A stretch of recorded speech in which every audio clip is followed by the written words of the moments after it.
சாய் பக்தர்களுக்கு என் அன்பு வணக்கங்கள். ஓம் சாய்ராம். என் அன்பு குழந்தையே, இன்று உன் சாயப்பா உண்மையை உடைத்து கூற வந்தேன். உண்மையை சொன்னால் சாயப்பா சரியில்லை என்று நீ சொன்னாலும் பரவாயில்லை. உண்மையை நீ தெரிந்து கொள்ள வேண்டும். உன் துணையை இந்த நிலைக்கு தள்ளிவிட பார்த்தது முக்கிய காரணம் நீதான். நீ மட்டும்தான். நீதான் முழுக்க முழுக்க காரணம். அதை நீ தெரிந்து கொள்ள வேண்டாமா?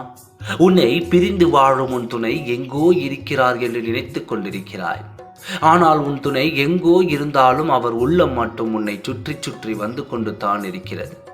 உன்னை நினைத்து என்ன செய்கிறாய் என்று அழுதம் யாருக்கும் தெரியாதபடி அழுது மனிதருக்குள் பூட்டி வைத்துக்கொண்டு அவரே வருந்திக் கொண்டு கண்ணீர் விட்டு கொண்டு தான் இருந்தாரே ஒழிய உன்னை முழுமையாக மறக்கவில்லை.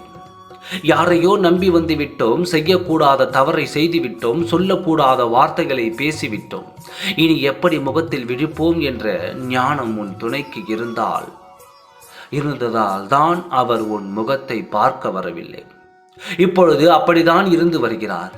உன் நினைவில்லாமல், உன்னை பற்றிய வருத்தம் இல்லாமல் இல்லை. இந்த எண்ணத்தை முதலில் மாற்றிக்கொள்.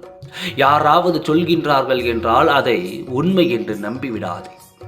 வாழ்க்கை கையை விட்டு முழுமையாக போய்விடும். இப்பொழுதைக்கு நீயும் உன் துணையும் பிரிந்துதான் இருக்கின்றீர்களே ஒழிய வாழ்க்கையை முழுமையாக முடியவில்லை. என்றும் உன் துணை உன்னை தேடி வருவார் என்று தானே நினைத்து கொண்டிருக்கிறாய். எங்கே என் துணை இருந்தாலும் நல்ல முறையில் வாழ வேண்டும் என்று தானே ஆசைப்பட்டு கொண்டிருக்கிறாய். அப்பொழுது அவரின் இந்த நிலையை நீ தெரிந்து கொள்ள வேண்டும் அல்லவா? ஏனென்றால் இந்த நிலைக்கு சொந்தமானவள் நீதானே. கேள், உன் துணை எந்த நிலைக்கு தள்ளப்பட்டார் என்பது உடனடியாக கேள். இப்பொழுது உன் துணை வாழ்க்கையில் உயர்ந்து நிற்கிறார். ஏன் தெரியுமா? உன்னை விட்டு தவறு செய்து வந்தாலும் திரும்ப உன்னை கண்களால் பார்க்கும் பொழுது உயர்ந்த இடத்தில் இருக்க வேண்டும் என்ற வைராகியத்தில் இப்பொழுது உன் துணை உயர்ந்து நிற்கிறார். முழுக்க முழுக்க எண்ணம் முழுவதும் உன்னை வைத்துக்கொண்டு உனக்காகவே வாழ வேண்டும் என்ற எண்ணத்தில் உனக்காகவே உயர்ந்த நிலைக்கு வந்த பிறகுதான் உன்னை காண வேண்டும் என்று முடிவு எடுத்து உனக்காக காத்திருந்து இப்பொழுது வாழ்க்கையில் வெற்றியும் பெற்று உயர்ந்து விட்டார். அந்த வெற்றியோடு உயர்ந்த நிலைக்கு உன்னையும் அழைத்துச் செல்ல வேண்டும் என்ற எண்ணம் அதிகமாகவே வந்துவிட்டது. எண்ணிக்கொள், நாட்களை எண்ணிக்கொள். விரைவில் உன் துணை உன்னை தேடி வருவார். உன்னை அழைத்துச் சென்று மரியாதையோடு வைத்து அவமரியாதையை செய்தவர்களை கண்களுக்கு முன்னால் நீயும் உன் துணையும் வாழ்ந்து காட்டப் போகிறீர்கள். கட்டாயம் இது உன் வாழ்க்கையில் நடக்கும். நம்பிக்கையோடு நீ இருக்க வேண்டும்.